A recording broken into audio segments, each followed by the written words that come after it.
ನಮಸ್ಕಾರ. ಇವತ್ತು ನಾವು ಗುರುಗುಂಟಾಗೆ ಬಂದಿದ್ದೀವಿ. ಗುರುಗುಂಟ ಬಂದ್ಬಿಟ್ಟು ನೀವು ಕಲಬುರ್ಗಿಗೆ ಹೋಗ್ಬೇಕಾರೆ ಅಥವಾ ಕಲಬುರ್ಗಿಯಿಂದ ವಾಪಸ್ ಬರ್ಬೇಕಾರೆ ಮಧ್ಯದಲ್ಲಿ ಸಿಗುತ್ತೆ ಊರು. ಇಲ್ಲಿ ಗುರುಗುಂಟ ವಡೆ ಅಂತ ಫೇಮಸ್ ತುಂಬಾ. ಅದು ಕೂಡ ಅಲಸಂದೆ ಕಾಳಲ್ಲಿ ಮಾಡ್ತಾರೆ ವಡೆ. ಇಲ್ಲಿ ಸಂತೆ ನಡೆಯುತ್ತೆ ಶುಕ್ರವಾರ ಸಂತೆ ಟೈಮಲ್ಲಿ ಎಲ್ಲರೂ ಹಾಕಿರ್ತಾರೆ.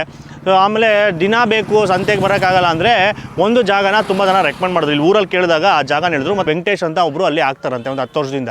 ಗುರುಗುಂಟದಲ್ಲಿ ವಡೆ ಫೇಮಸ್ ಅಂತ ಕೇಳ್ಬಿಟ್ರಿ. Famous sir. ಅದು ಏನಕ್ಕೆ ಹೆಂಗೆ ಫೇಮಸ್ಸು, ಏನು ವೆರೈಟಿ, ಅದರಲ್ಲಿ ಏನು ಡಿಫ್ರೆನ್ಸು?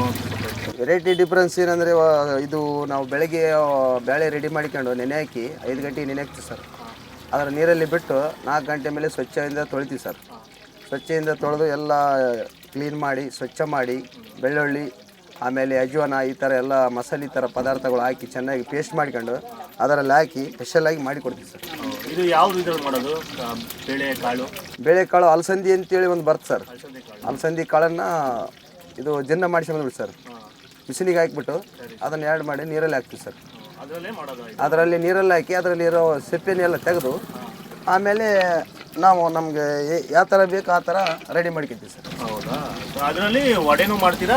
ವಡೆನೂ ಮಾಡ್ತೀವಿ, ಮಿರ್ಚಿನೂ ಮಾಡ್ತೀವಿ, ಮತ್ತು ಸ್ಪೆಷಲಾಗಿ ಕೊತ್ತಂಬರಿ ಪುದೀನ ಇಂಥರ ಏನನ್ನ ಸೊಪ್ಪಿನ ಪದಾರ್ಥ ಹಾಕಿ ಮಾಡಿಕೊಡಂದ್ರು ಮಾಡಿಕೊಡ್ತೀವಿ ಸರ್. ಆಮೇಲೆ ಇದೆಲ್ಲ ಬಂದು ಹುಡ್ಕೊಂಡು ಇಷ್ಟೊಂದೆಲ್ಲ ಕಷ್ಟಪಟ್ಟು ತೋರಿಸಿದ್ದಕ್ಕೆ ನಮ್ಮ ಚಾನೆಲ್ನ ಇನ್ನೂ ಸಬ್ಸ್ಕ್ರೈಬ್ ಆಗಿಲ್ಲ ಅಂದರೆ ಸಬ್ಸ್ಕ್ರೈಬ್ ಮಾಡ್ಕೊಬಿಡಿ. ನಮಸ್ಕಾರ.